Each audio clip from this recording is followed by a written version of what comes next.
Hello students, today we are going to see the next part in the force. In last video we have seen about the mechanical force, muscular force and gravitational force. Today we will see the next part. Yes, before going to that, just see one activity they have told to you that you have to do at home. Yes, you have to take a small stone and a bucket full water. Yes, drop a stone into the water from a height of 20 centimeter. Yes, so this is of 20 centimeter, and at that time if you are dropping that stone into the bucket, that time you will hear a sound of the stone dropping into the water. Yes, after that now drop a same stone into the water of height of 100 centimeter. Yes, you will hear its sound again. Yes, so what is the difference of the sound, children, in both? Yes, so if you are the sound heard when the stone is dropped from the height of 100 centimeter, that is louder as compared to the sound heard when the stone is dropped from the 20 centimeter. Yes, from this activity we concluded that the stone forms fall the greater height. Yes, it is of bigger, and which is of smaller height, then its speed is increases for a smaller time, that's why it is a smaller. Yes, so again one more activity they here shown to you, that is the action of lifting a sack as shown in the picture. Yes, here. Yes, so one sack looks empty, here the man carries it, and the other one it is of full. So what difference do you notice in the way to sacks lifted? Yes, so which one is empty, that it can carry easily, and which one heavy, it needs more force. So why this happened? Because the gravitational force acting on that empty sack is less. That is why the weight is also less. Yes, the gravitational force acting on that empty sack is less.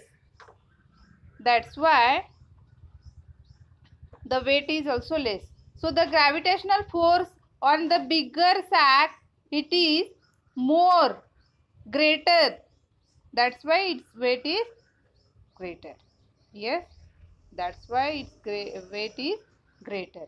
So the gravitational force must apply to lift a greater weight. Means whatever greater weight is there, that time you need more force.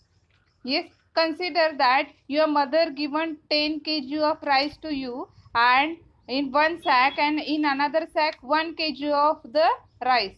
Yes, which one heavy, children? Yes, yeah, the 10 kgs of heavy, so it requires more force.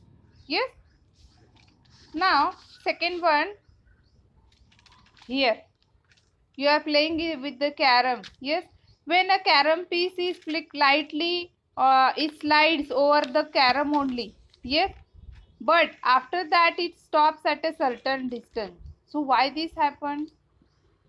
Yes, this is due to the friction on that pieces and the surface.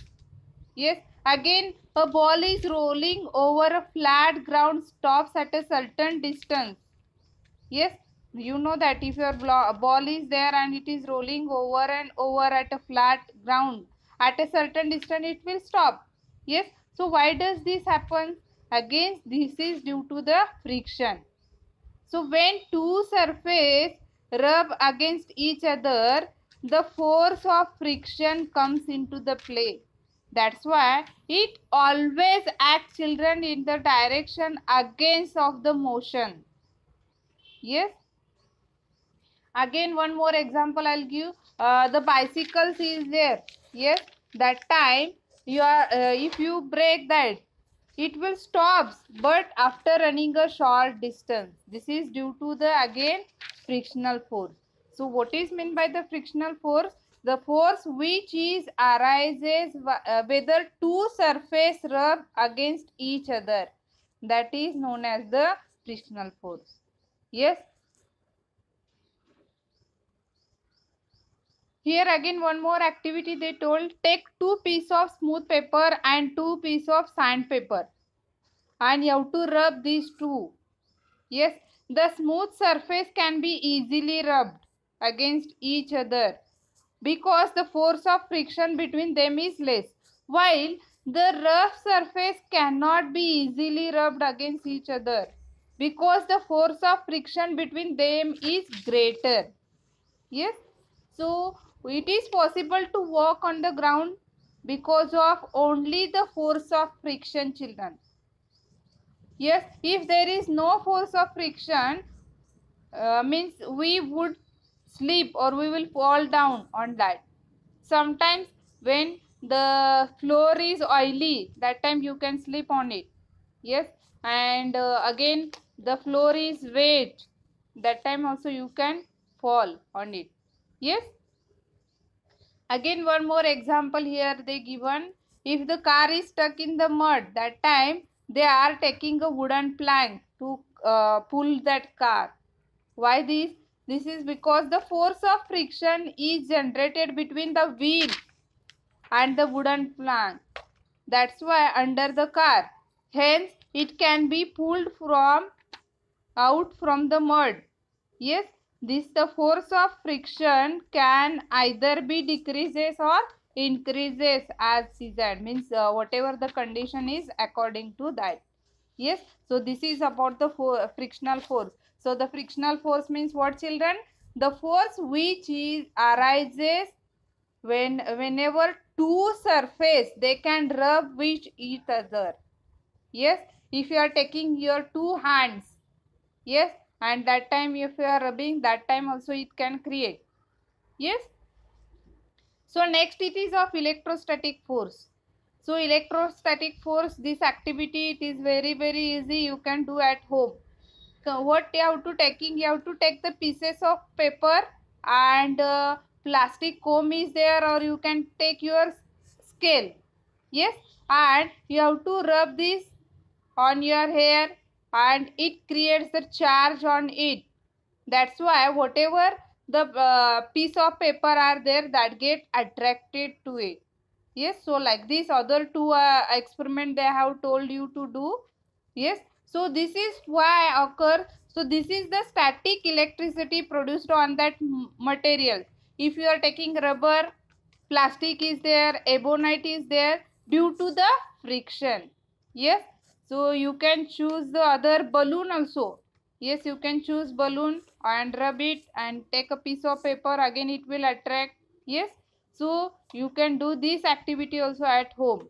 So this is the force exerted by electrically charged material is called as electrostatic force. So we can produce the static electrical material on rubber is there, plastic is there by means of friction. Yes, now last part in that it is combined force. So what is meant by the combined force? Here in name only they given combined means two force together. Yes. So the various force which act on the object while an action is taking place, that is known as a combined force. For example, if you are taking the aeroplane's example, aeroplane is taking off. Yes, the force acting on the aeroplane, it is of mechanical force first, against the gravitational force is there, against the frictional force is there. So this is of the combined force. Yes, combined force example. Yes, again if you are again one more example I'll give, an object falling from a tall building. Yes, if you are taking ball and it is falling down, that time also combined force, because the gravitational force is there and frictional force is there. So in today's lecture we have seen about the electrostatic force, yes, and frictional force and combined force. So today we'll stop here. Okay, thank you.